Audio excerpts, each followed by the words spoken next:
bang on in the middle of my forehead. I had a scar for the rest of the week. But a lot of people, as I mentioned, a lot of people weren't taking this Hajj that seriously. Would cop out, they say, oh, I'll pay kafara, I don't want to do it. Can I pay kafara? I don't want to go Mina, can I pay kafara? And it's quite interesting seeing that scope and that spectrum of people. But I came back from that Hajj, it was just over 2 weeks. I came back from that Hajj.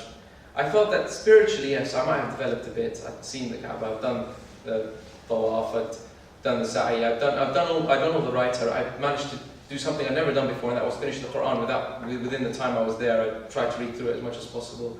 But when I came back, I'd almost felt that it was literally, it was walking through the sun. It was at the time I went, it was during the summer, walking in the sun because our bus had broken down for a good 2 hours, nearly getting heat stroke.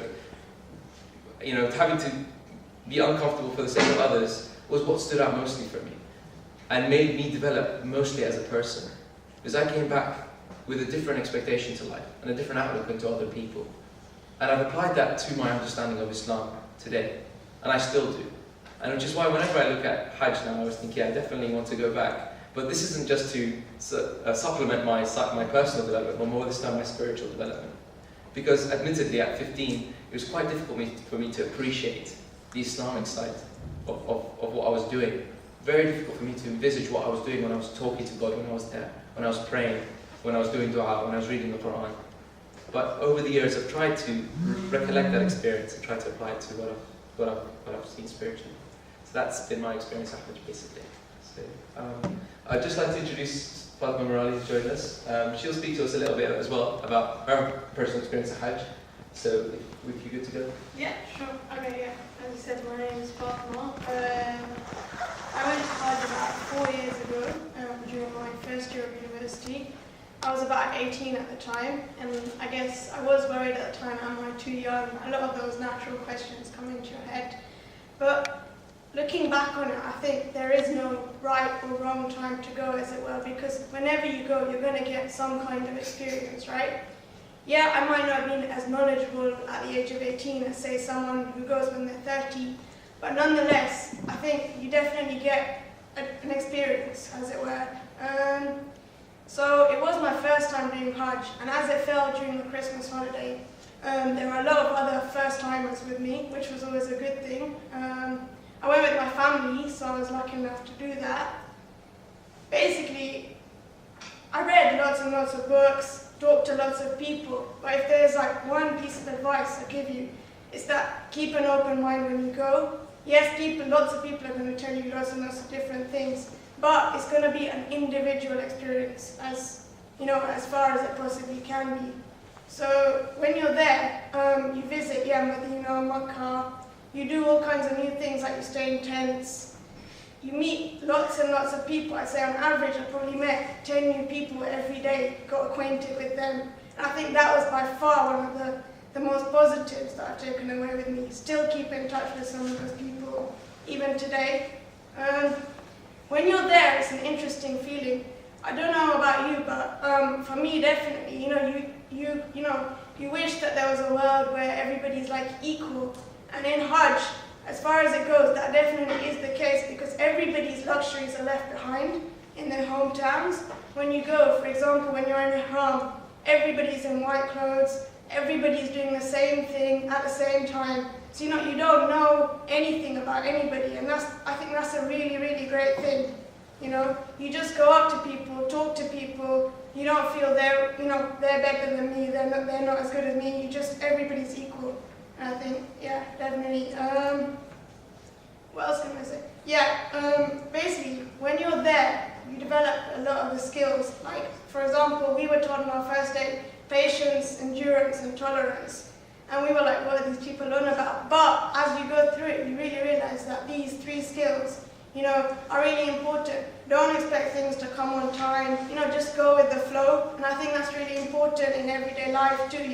Things aren't always going to work out as you want them to. Buses aren't always going to come on time. But it really doesn't matter at the end of the day. It's okay. Everything's teaching you skills.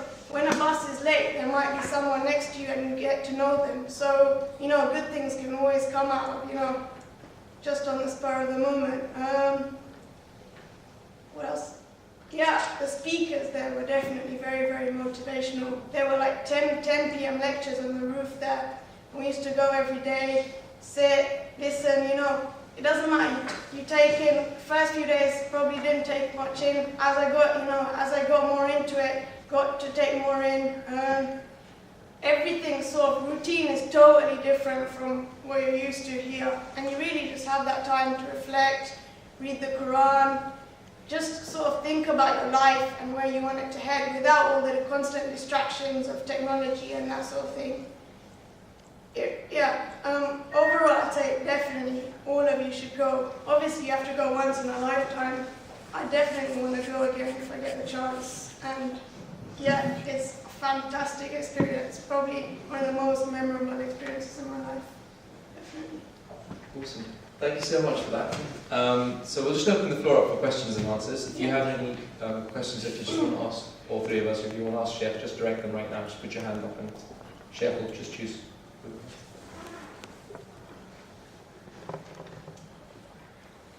So, thank you very much for your experiences and the talk as well. I just wanted to go on sort of what Sajjad mentioned earlier. You said that Hajj was sort of the first step for you, and now to go back to the right path, for example. But then going back to what Sheikh said in his talk about the fact that to be invited, you need to be worthy to be invited. Could the first step not have been the fact that you recognise the need that you need to go back to the path? Could that not have been the sort of first step, and that would be the worthiness for you to be invited to? I guess so, and because it was when I found out I was going, is when I started to think about the whole I need to change. But I think if I hadn't gone for Hajj, and the fact that I'd known that if you go for Hajj, that your slate is cleaned. I think it was that second chance that I had that really pushed my motivation to change. Because I know that I wasn't perfect. I know that I'd done some things in my life which I wasn't proud of, but the fact that I could change from that, yes, obviously it does come from the fact that I was invited. So yes, the invitation is the first step, but I think I would say that I forgot that I've been invited to Hajj, and it was when I was there, and when I came back, that it really hit me.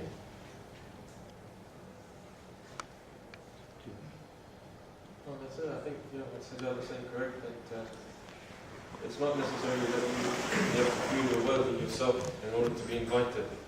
It's the person who sends you the invitation that sees your worthiness, right?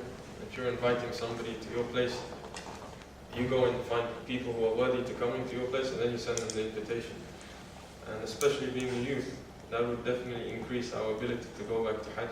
Allah loves it when He sees a youth who's worshipping. In a tradition, He says that when a youth worships, Allah boasts about it to His angels. So definitely, Sajjad was a youth seeking something greater, and so he got his invitation. Listening to all of these stories, I don't know about the rest of you guys, but it's made me really, really sad that I couldn't go this year, incredibly remorseful. I just wanted to touch upon what Shaikh Ali Husain said about every day is Hajj, and how, just because we haven't been able to go this year, how practical for us can we go for Hajj without going for Hajj? It's basically just implementing everything all the principles which are present in Hajj in your day-to-day life. We're going to talk about this afterwards, but we'll bring it onto it now, just quickly, and then maybe we'll expand upon it. There's a hadith from the Prophet. He says, "Al-Jum'atu Hajjul Masakin," that the day of Friday, is the Hajj for the beggars, for the Masakin. So if we structure our week such that the entire week we're struggling and we're striving, then we know the day of Eid comes from the root word in Arabic, "aada," to return back. The day of celebration then should be our Friday day. That now we celebrate, that the whole week has gone by, I've struggled, this week was